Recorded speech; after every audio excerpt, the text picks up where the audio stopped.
por favor, lá em 1 Samuel 23, nós vamos ler um versículo.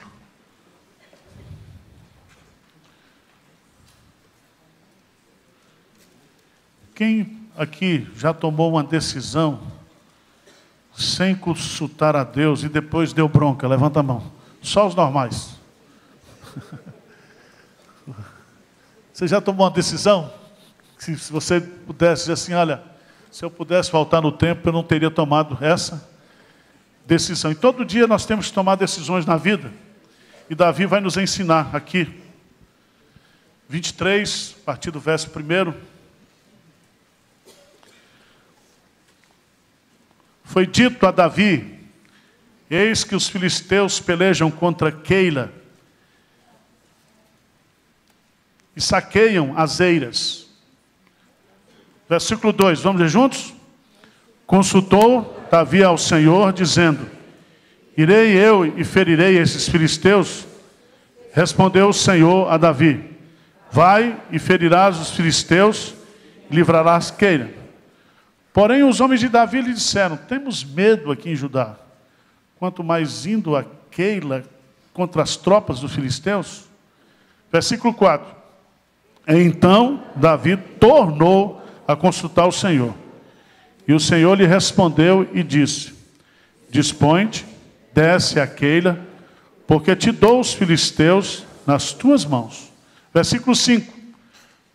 Partiu Davi com seus homens a Keila, e pelejou contra os filisteus, e levou todo o gado, e fez grande morticínio entre eles. Assim Davi salvou os moradores de Keila. Eu quero ter um momento de oração com vocês, e nós estamos vivendo, irmãos, um momento assim, muito especial na igreja, onde nós temos que tomar decisões importantíssimas sobre a expansão da igreja, principalmente aqui na sede. Em 2010, nós mudamos para cá, com cerca de 400 pessoas, lá do Templo Antigo. Hoje nós somos quase 2.000 membros, só aqui na sede. Estamos com 42 congregações. Tem as Hernandetes, que vêm no Conexão com Deus, que é outro povo. Tem os discípulos de Paulo Júnior, que é outro povo. E a igreja, cada dia, enche mais de gente. O departamento infantil está no gargalo. Nós estamos com problemas de espaço no departamento infantil. E nós precisamos avançar. Aqui nós não podemos crescer. Não podemos crescer mais aqui. Nós temos uma lei de zoneamento muito séria que nos proíbe. Nós queríamos puxar esse templo até lá a ponta, não podemos, porque nós não podemos juntar o terreno da Casa Branca com esse terreno do lado de cá. Porque a lei de zoneamento não permite. Construímos o prédio ali, derrubamos a casa, fizemos aquele prédio. Para a gente ter o habite desse prédio, nós precisamos da anuência dos vizinhos. E 3 vizinhos aí não deram anuência. Querem me ver morto, sepultado, sem ressuscitar. Cremado. Há uns 4 meses atrás, surgiu a possibilidade da gente comprar uma área aqui no Jaguaré. São 8.700 metros quadrados, que dá para você construir até 30, 40 andares, aí é outra coisa. Lá tem 4 galpões, e a gente começou a campanha para arrecadar os recursos, ou para comprar esse galpão, ou para comprar em outro lugar. Nós não temos áreas disponíveis aqui no Alto de Pinheiros. Nós não podemos ir para longe. Então nós estamos nessa encruzilhada. Apareceu esse terreno, essa semana eu estive lá conversando com o dono do galpão, preço 25 milhões. Nós estamos com 1.750.000. Mas recebemos a notícia, o Bradesco. Você sabe que banco não empresta dinheiro, nem para pastor, nem para a igreja, sabe disso, né? Não empresta. Crédito de risco. Depois eu conto a história para vocês. Mas o Bradesco, a diretoria central do Bradesco, aprovou um empréstimo de 7 milhões para a gente, se a gente quiser, dando as casas como garantia. Para a gente pagar em 60 meses, com juro aí de 1% ao mês. Também nós estamos conseguindo, a junta patrimonial da IPB, um empréstimo de 3 milhões. E esse empréstimo você paga sem juro, porque é a igreja ajudando o quê? a igreja. 10, está faltando 25, ou 15. Porque nós estamos negociando com o homem. Eu falei, você faz 3 parcelas de 5 milhões para a gente pagar o ano que vem, no outro ano. Com juros de poupança. Está um rolo. Nós estamos nesse negócio aí. Isso depois vai ser trazido para a Assembleia. Para a Assembleia, os membros civilmente capazes votarem. Então, eu gostaria que a igreja orasse por esse assunto. Certo? Pastor, nós vamos mudar daqui. Não, meu irmão, não vamos fazer culto aqui. Culto das 8h30, fica aqui. Monta um estudo bíblico, escola dominical aqui, faz um culto das 11 horas lá, faz um culto de 5 horas aqui, faz um culto de 7 horas lá. Nós vamos ter espaço. O galpão está pronto. Dá para a gente adaptar lá. Tem estacionamento. E se vocês quiserem, assista no YouTube da igreja. Tem lá foi feita uma filmagem com drone, para você ter uma dimensão da área. Então, nós precisamos ter a sabedoria de Deus e ter a aprovação de Deus. Então, nós estamos consultando, orando, pedindo a Deus. Certo? Deus não vai mandar o dinheiro primeiro para a gente ir para lá. Senão não precisa nem orar. É só fazer o cheque. Certo? Foi assim quando a gente mudou para aqui, foi assim quando a gente comprou essas casas aí. Nós temos, graças a Deus, o nosso orçamento esse ano é de 10 milhões, só que desses 10 milhões, 63% nós gastamos com a obra missionária. Certo? E estamos crescendo. Esse ano passado nós crescemos em torno de 25% a 30% na parte financeira econômica. Então, nós precisamos que a igreja ore por isso. Nós não queremos tomar nenhuma decisão que não seja segundo o que é a vontade de Deus. Se Deus disser, vai, nós vamos. Tá certo? Não tem problema, sou eu que assino ativa, passiva e judicialmente pela igreja. Então, se alguém for preso, sou eu. Vocês não respondem com os bens de vocês, com nada. O negócio, a bucha é comigo aqui. Mas nós não queremos tomar nenhuma decisão que não seja de acordo com a vontade de Deus. Então, eu queria que vocês orassem por isso. E eu disse, pastor, para que isso? É para a gente cuidar de mais gente. Porque a Bíblia diz, mais bem-aventurado é dado o quê? Receber. E eu queria que você colocasse no seu coração, esse mês de janeiro, PTU, escola, não sei, um monte de coisa. Mas faça uma oferta para o galpão, nem que seja de R$10. Faz uma oferta. Seria muito bom se a igreja tivesse envolvida nisso. Se Deus falasse com a liderança através da reação da igreja. Alguns têm apoiado, outros têm criticado. Muita gente que critica tem cada ideia mirabolante. Certo? Só que nós estamos numa encruzilhada. Numa encruzilhada. Certo? Nós precisamos da direção de Deus. Então eu queria convidar para a gente formar as duplas de oração, orar por esse assunto. Tá bom? Orar pelos enfermos, pelos necessitados. Vamos orar pelo pastor Adenivan, que foi diácono da nossa igreja. Essa semana ele perdeu a filha de 15 anos. Irmãos, uma morte estúpida. Apendicite. Deu apendicite, inflamou. Nós estamos no século XXI, um negócio desse. Machuca o coração. É um caso, 2 meninas gêmeas, morreu uma de 15 anos. Então vamos orar por eles. Vamos orar uns pelos outros. Tá? Vamos derramar o nosso coração na presença de Deus.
Senhor Deus, nós estamos com o nosso coração quebrantado diante de Ti, na certeza de que a Tua vontade, ela é boa, ela é perfeita e ela é agradável.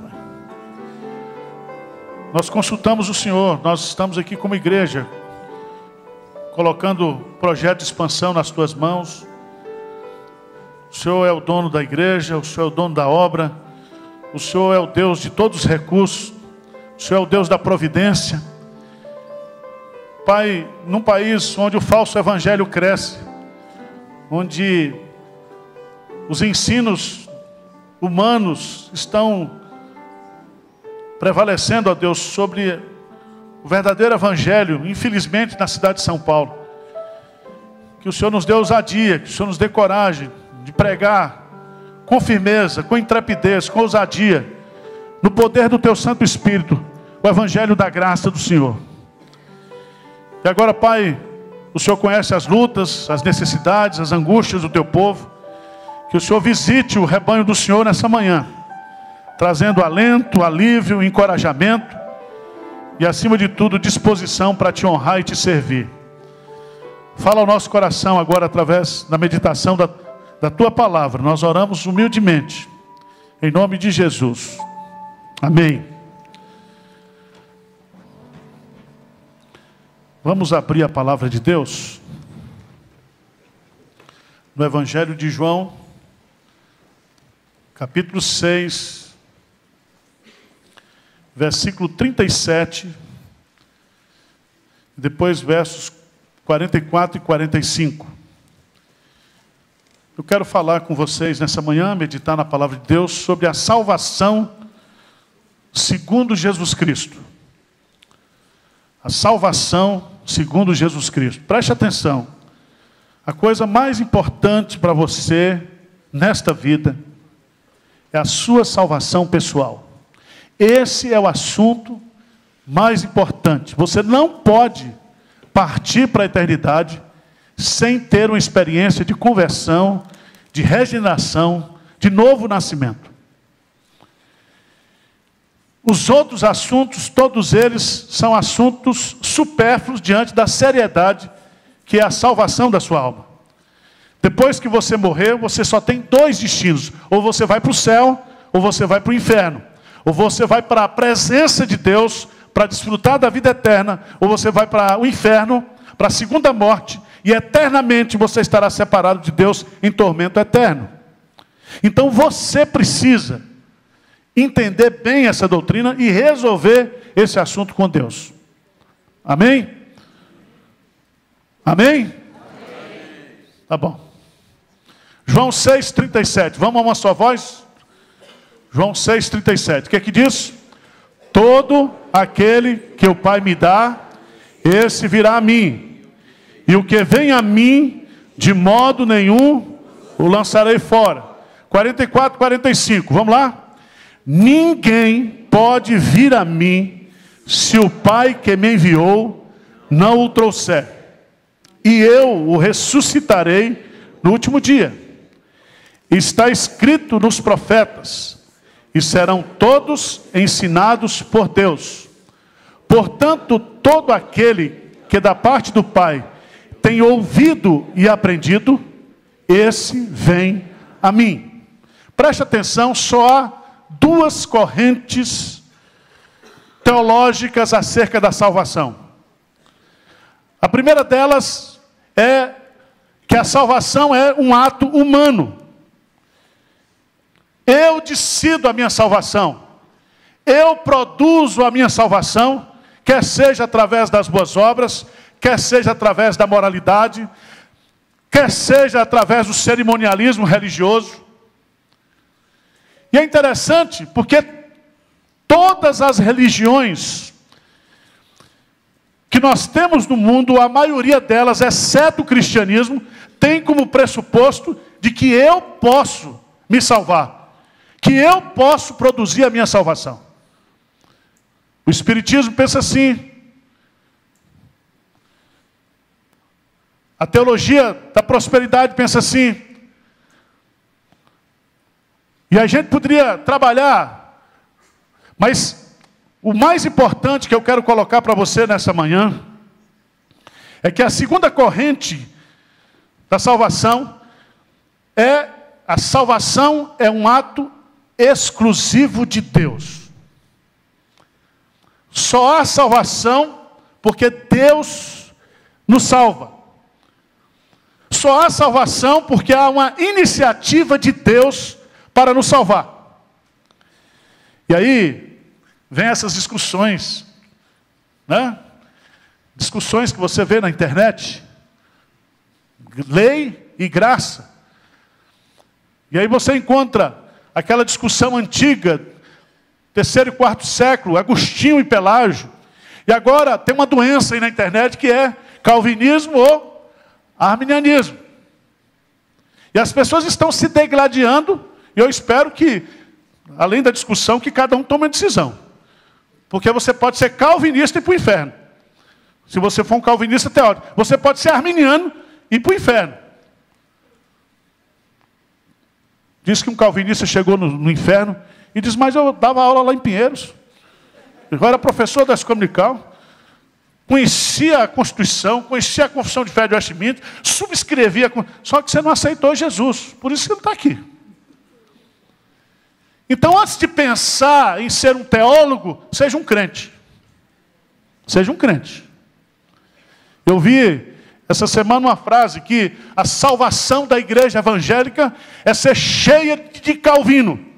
E a Bíblia diz o contrário. A salvação da igreja evangélica é ser cheia de Jesus, ser cheia do Espírito Santo. Então eu queria chamar a sua atenção para isso. E aqui Jesus Cristo vai nos ensinar em João capítulo 6, alguns princípios. Eu selecionei aqui 5 princípios que fundamentam o conceito de Jesus acerca da salvação. O primeiro deles é a origem da salvação. Diz o texto no versículo 27, todo aquele que o Pai o quê? Me dá. Todo aquele que o Pai me dá. Presta atenção, porque esse versículo, Jesus está dizendo que a salvação começa em Deus. Que eu e você, para sermos salvos, nós precisamos que Deus tenha nos escolhido como presentes para Jesus. Vamos ver o texto? Evangelho de João. Evangelho de João, capítulo 17. Evangelho de João, capítulo 17. Isso se chama a doutrina da eleição.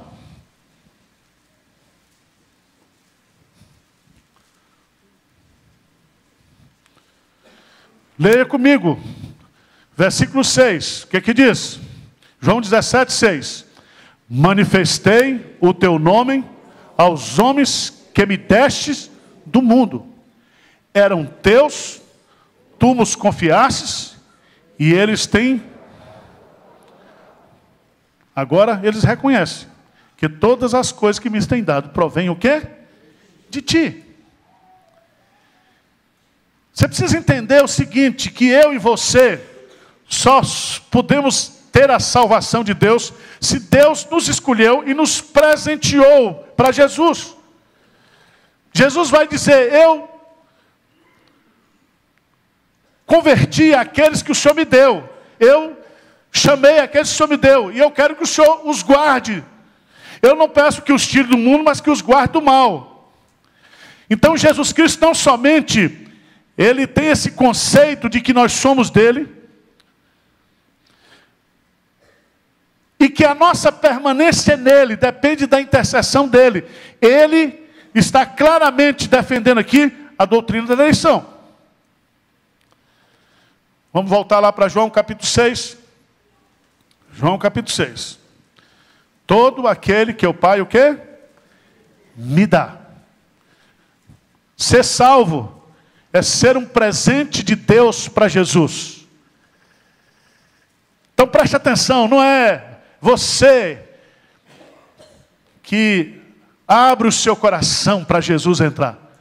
É Jesus que entra no seu coração pelo poder do Espírito Santo. Poder da regeneração.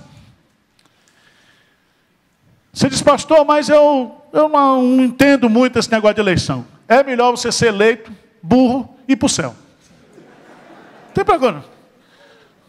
Não tem problema. Ah, eu não entendo, meu irmão, não entendo, tudo bem. Charles Spurgeon disse, olha, gente, é o seguinte, eu não sei por que Deus me escolheu, porque eu não vejo em mim nenhum motivo para Ele ter me escolhido. E ele diz, eu penso que Deus me escolheu antes de eu ter nascido, porque depois de nascido, eu jamais o escolheria. Se não fosse a eleição de Deus, você estava hoje aí nos blocos carnavaleiros, dançando, praticando todo tipo de orgia. A graça de Deus operante na sua vida, meu irmão. Amém? Se nós estamos aqui é porque Deus nos escolheu e nos deu a Jesus como presente. Como presente. Veja, o segundo ponto que ele vai colocar aqui, todo aquele que o Pai me dá. A origem da salvação é a eleição de Deus. Segundo princípio, a salvação segundo Jesus, ela é impossível para o homem. Há uma incapacidade espiritual. Veja no texto. Ele vai dizer aqui, presta atenção, veja o que ele vai dizer aqui no versículo 44, a primeira frase. Ele diz assim, ninguém pode vir a mim se o Pai que me enviou não o quê? O trouxer. Ele não está dizendo ninguém quer, ele está dizendo ninguém o quê? Pode. Vós não quereis vir a mim para terdes vida. Examinais as escrituras e cuidais ter nelas a vida eterna, e são elas que de mim testificam. Mas vocês não querem. Vocês não querem porque vocês não podem. Porque vocês estão mortos nos seus delitos e pecados. Porque se Jesus Cristo diz assim, vocês não querem vir a mim para terdes vida, é porque longe de mim vocês não têm vida. Vocês estão mortos. Abra a sua Bíblia em Mateus capítulo 19. Mateus capítulo 19. O jovem rico recebeu a mensagem de Jesus. E o jovem rico foi embora. Triste, porque era muito rico. E ele não queria trocar suas riquezas por Jesus. Os discípulos ficaram preocupados. Porque Jesus Cristo diz assim, é mais fácil passar um camelo pelo fundo de uma agulha do que entrar um rico no reino de Deus. Versículo 25 de Mateus 19. Lê comigo aí. Ouvindo isto, os discípulos ficaram grandemente maravilhados e disseram, sendo assim, quem pode ser salvo? Jesus, fitando neles o olhar, disse-lhes, isto é o quê? Impossível aos homens, mas para Deus tudo é o quê? Possível. O que é impossível para o homem? A salvação. Então não é questão de ser calvinista, de ser arminiano. Existe uma doutrina bíblica sobre a depravação total do homem. O homem, por causa do pecado, ele está morto espiritualmente. E um morto espiritualmente, ele não pode ressuscitar a si mesmo. Ele não pode crer. Ele não pode mudar o seu estado espiritual, a sua condição espiritual. Ele está morto. Lembra de Efésios capítulo 2, versículo 1? Ele vos deu vida, estando vós mortos nos vossos o quê? Delitos e pecados. Ele é Deus. Ele nos deu vida. Nós estávamos mortos. Nós somos passivos no processo. É Deus que nos dá a vida.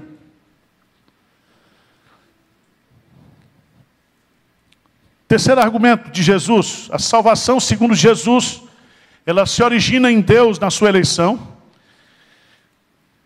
Ela se baseia também na incapacidade, ninguém pode salvar a si mesmo.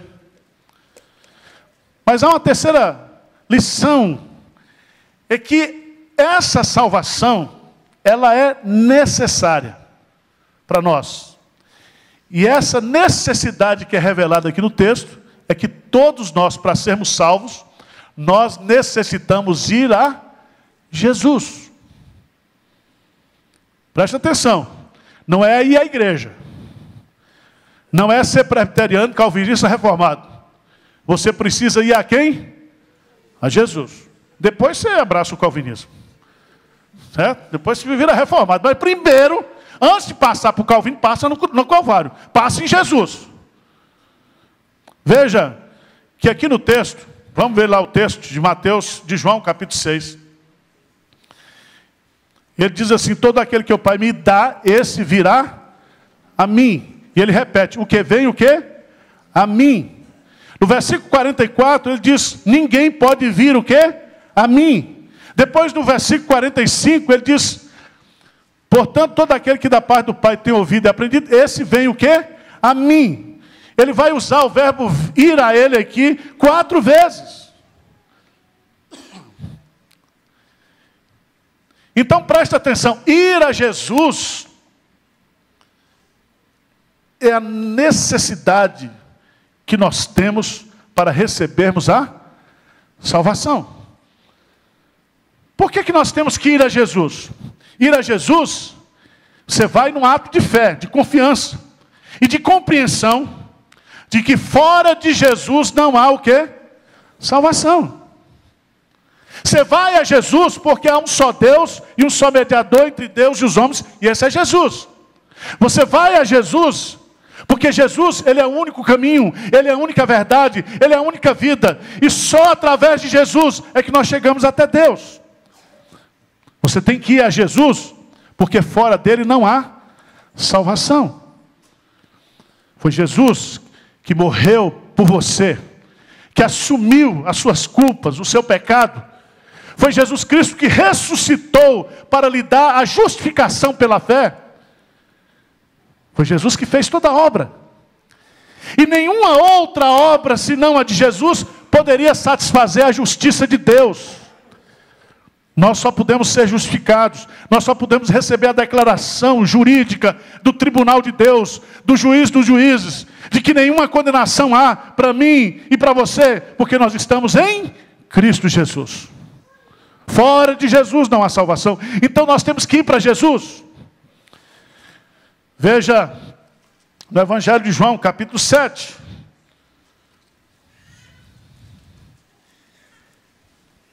Versículo 37. O que Jesus vai dizer? João 7, 37. O que diz? No último dia, o grande dia da festa, levantou-se Jesus e exclamou: se alguém tem sede, venha a mim e beba. Quem crer em mim, como diz as Escrituras, do seu interior fluirão o quê? Rios de água viva. Você precisa ir a Jesus. Você precisa ir a Jesus. Mas é tão interessante, irmãos, porque eu preciso ir a Jesus arrependido. Arrependido. O que é arrependido?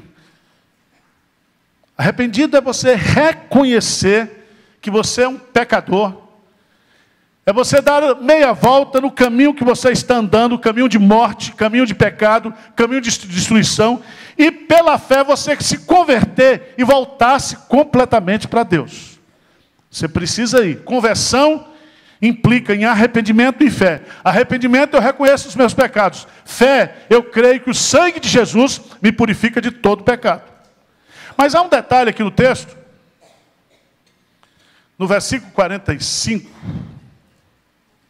versículo 45, e também Jesus vai nos ensinar aqui algo precioso. Ele vai dizer aqui no versículo 45, ninguém pode vir a mim se o Pai que me enviou não o quê? Trouxer. Veja que aqui há uma operacionalização desse ir a Jesus. Não sou eu que vou a Jesus com as minhas próprias pernas. Eu sou o quê? Levado por Deus. Eu sou levado por Deus. Diz, pastor, mas não é assim não. Olha, a Bíblia diz assim: vinde a mim todos vós que estáis cansados, sobrecarregados, eu vos aliviarei. E um dia eu cheguei na igreja, estava cansado, sobrecarregado, ouvi essa mensagem, aceitei Jesus.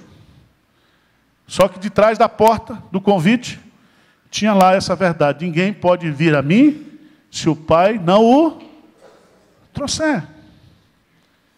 É Deus que nos leva. Deus nos leva através das circunstâncias. Deus nos leva através do sofrimento. Deus nos leva através de uma vida abençoada. Deus nos leva. É Deus que nos conduz. É Deus que nos carrega à presença de Jesus. O seu chamado, o chamado de Deus é irresistível. É irresistível. Você está ouvindo o Evangelho, e esse Evangelho se dirige aos seus ouvidos externos. Você tem um chamado externo, mas há um chamado interno que só Deus, só o Espírito Santo pode efetuar isso na sua vida. Por isso tem muita gente que está na igreja, porque ouviu o chamado externo, mas precisa ouvir o chamado o quê? Interno. Interno. Eu acho interessante, veja, lá em Atos dos Apóstolos, capítulo 9, a maior conversão do cristianismo. A maior conversão que já aconteceu no cristianismo. A conversão de Saulo de Tarso. Saulo de Tarso. Esse sujeito, ele era uma ameaça para a igreja. Era um perseguidor da igreja. Por isso que ele vai lá dizer, quando escreve para Timóteo, dos pecadores eu sou o quê? O principal. Porque ele perseguiu a igreja. E um dia, nesse ato de perseguição, bufando feito um touro selvagem, ele perseguindo a igreja, no caminho de Damasco, Jesus se encontra com ele. E ele cai por terra, e ali ele é convertido, ele é regenerado. E aí, é muito interessante, porque acontece, né, com a igreja lá de Jerusalém, o que acontece hoje, quando chega um crente novo aqui. O cara chega aqui, todo tatuado, cheio de argola, e a gente olha e diz, será que é convertido mesmo? Ananias não queria ir. Veja lá, presta atenção.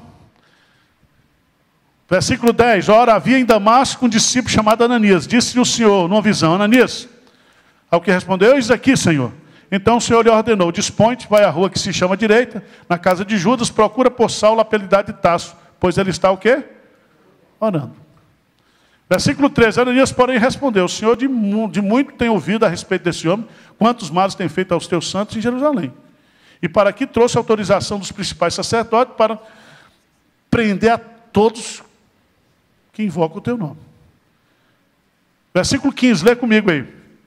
Mas o Senhor lhe disse, vai, porque este é para mim um instrumento escolhido para levar o meu nome perante os gentios e reis, bem como perante os filhos de Israel, pois eu lhe mostrarei quanto lhe importa sofrer pelo meu nome.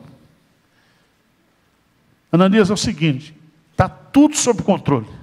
Eu escolhi esse cara, eu converti esse cara agora vai ser pregador do Evangelho, e esse cara vai sofrer muito, porque eu estou fazendo uma obra na vida dele. Irmãos, preste atenção, olha para a sua vida, preste atenção, olha para a sua vida, quem você é, né? Como nós acabamos de cantar aqui, que o Senhor olha para nós, vê tudo dentro, pensa no que você é, e pensa o seguinte, se não fosse Deus, você seria convertido? Se fosse Deus, se não fosse Deus, você estaria na presença de Deus hoje? E a resposta é muito simples. Ninguém pode ir a Jesus se o Pai não o levar, se o Pai não o trouxer. É Deus que nos conduz. Mas em quinto lugar, nós temos duas garantias aqui no texto. Vamos voltar para João, capítulo 6. Duas garantias. Então nós temos a origem, a eleição, nós temos a incapacidade, ninguém pode, depravação total. Nós temos a necessidade, que é ir a Jesus. Nós entendemos que ir a Jesus, para que isso seja operacionalizado, Deus tem que me levar. Mas Ele vai nos dar aqui, são 3 garantias. Quais são essas 3 garantias? A primeira está no versículo 37. E o que vem a mim, de modo nenhum, o quê? Lançarei fora. Então você não pode perder a sua salvação. Você jamais será rejeitado por Jesus. Se foi Deus que o presenteou a Ele, se foi Ele que carregou você à presença dEle, se a sua salvação é um ato de Deus, você jamais será lançado fora. Diz amém aí, por favor. Amém. Você pode passar por crise, você pode cair, você pode pecar, você pode fazer o que você quiser. Nada poderá afastar você do amor de Deus que está em Cristo Jesus. Você vai apanhar, você vai ser disciplinado, você vai ser corrigido, mas você não perderá a sua salvação. João capítulo 10, rapidinho, Jesus diz claramente isso. Versículo 26. Mas vós não credes, porque não sois das minhas ovelhas. 27, o que é que diz? As minhas ovelhas ouvem a minha voz, eu as conheço e elas me seguem. Eu lhes dou a vida eterna, jamais o quê? Perecerão. Ninguém as arrebatará da minha mão. Aquilo que meu Pai me deu é maior do que tudo, da mão do Pai ninguém pode o quê? Arrebatar. Nem você querendo pular, você vai conseguir. Tá certo? Você não vai. Uma vez salvo, você tem que entender que a salvação é para sempre. Aquele que começou uma boa obra na sua vida, vai concluir. Isso se chama doutrina da perseverança dos santos. Você vai continuar. Deus não vai largar você. E Paulo vai dizer em Romanos, que a vocação de Deus e os decretos de Deus são irrevogáveis. Você acha que pode brincar com Deus? Tem um anjo lá no céu com um branquinho na mão, põe seu nome no livro da vida, passa o branquinho, você sai da igreja. Escreve de novo. Não é assim não. Alegrai-vos porque o vosso nome está escrito no livro da vida.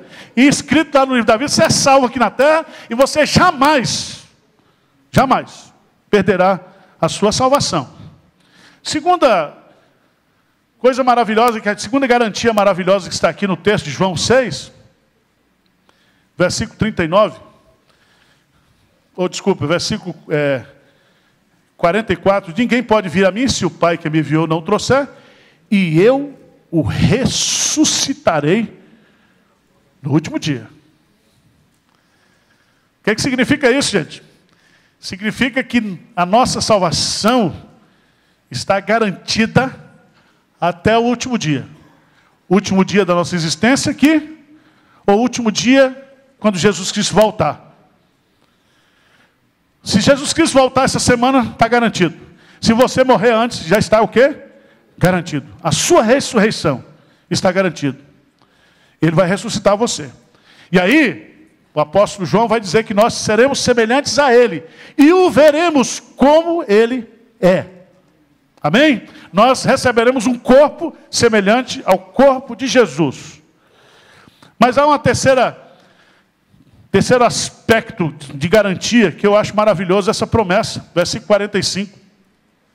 Está escrito nos profetas, e serão todos ensinados por Deus.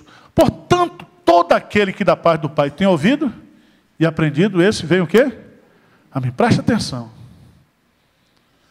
A garantia que nós temos aqui é que Deus, Ele é o nosso professor. E nós só vamos a Jesus porque nós estamos ouvindo e aprendendo. Ouvindo e aprendendo. Ouvindo e aprendendo. Ouvindo e colocando em prática. Ouvindo e colocando em prática. E Deus é que está nos ensinando.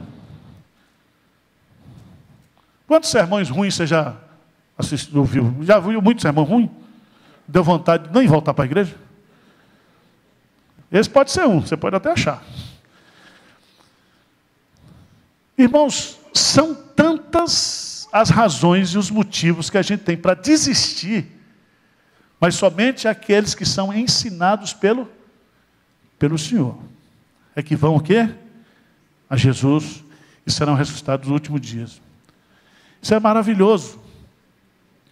Porque a fé vem pelo ouvir, e ouvir a palavra de Deus. Mas a fé não somente vem pelo ouvir, ela é mantida pelo ouvir, pelo estudar. O ouvir e o aprender é um ato contínuo da nossa vida. E aí você diz, pastor, vai lá no céu, a gente vai continuar aprendendo? Eu acho que vai, claro. A eternidade é exaustiva. O conhecimento de Deus é exaustivo. Nós vamos para lá e nós vamos continuar aprendendo na eternidade. E você, que é muito assim, uma pessoa inteligente, tem uns iluminados aqui na terra, que vai dizer, quando chegar lá no céu, tem umas perguntas para fazer para Deus. Meu irmão, não seja tonto. Não seja, vai fazer pergunta para Deus. Jó caiu na besteira de fazer umas perguntas para Deus. Aí Deus voltou para ele, fez 39 perguntas para ele. Isso aqui na terra. E aí ele disse, eu me abomino. Eu te conhecia só de ouvir, mas agora os meus olhos o quê? Não caia nessa besteira. Eu sei que você é um cara fora da média. Eu tenho umas perguntas. Vou perguntar a Paulo, quem é o espinho na carne. Você acha que Paulo vai estar preocupado? Dá satisfação para você? Quem é o espinho na carne? Se contente, meus amados irmãos, de estar no céu. Está no céu. E lá você fica caladinho, aí você vai passeando lá no shopping, aí as coisas vão sendo reveladas tranquilamente. Certo? Tranquilo, fica tranquilo. No céu tudo será o quê? Esclarecido. E eu tenho uma má notícia para você, é que lá no céu, você conhecerá você como você é conhecido hoje. Paulo diz isso. Essa parte, senhor, dá para pular, porque eu não quero me conhecer como que eu era lá, não. Estou satisfeito em estar aqui. Então eu queria que você pensasse nisso, porque a salvação, irmãos, é a doutrina mais importante da nossa vida. E há um texto lá em Jeremias, que eu queria que você lesse comigo. Já que o pastor pregou, nós estamos no verão, não estamos? Vamos ficar de pé? Vamos no verão. Estamos no período da colheita também. Eu espero que nesse verão você se converta. Diz aí, Jeremias capítulo 8, versículo 20. O que é que diz aí? Jeremias 8, 20. O que é que diz? Passou a cega, findou o verão. Presta atenção. Eu sei o que vocês fizeram no verão passado. 1 e 2. Deus sabe o que está acontecendo na sua vida. Não deixe terminar o verão, não deixe mudar esse horário de verão, sem que você tome a decisão de ser salvo. Essa é a coisa mais importante da sua vida, da minha vida, da nossa vida. Senhor Deus, olha para nós aqui com graça, com misericórdia. Porque apesar de levar assim meio jocosamente, mas esse assunto é o assunto mais importante, que define a nossa eternidade, que define a nossa bênção, o nosso sofrimento eterno, Senhor. Deus, não permita que ninguém que está aqui nessa manhã, alguém que está nos assistindo na internet, passe para a vida futura, passe para a eternidade, sem ser salvo por Jesus. Pai, opera a salvação no nosso meio, e ajuda-nos a continuar pregando essa palavra tão graciosa, tão maravilhosa, pois esse é um privilégio que o Senhor nos dá, no nome precioso de Jesus. Amém.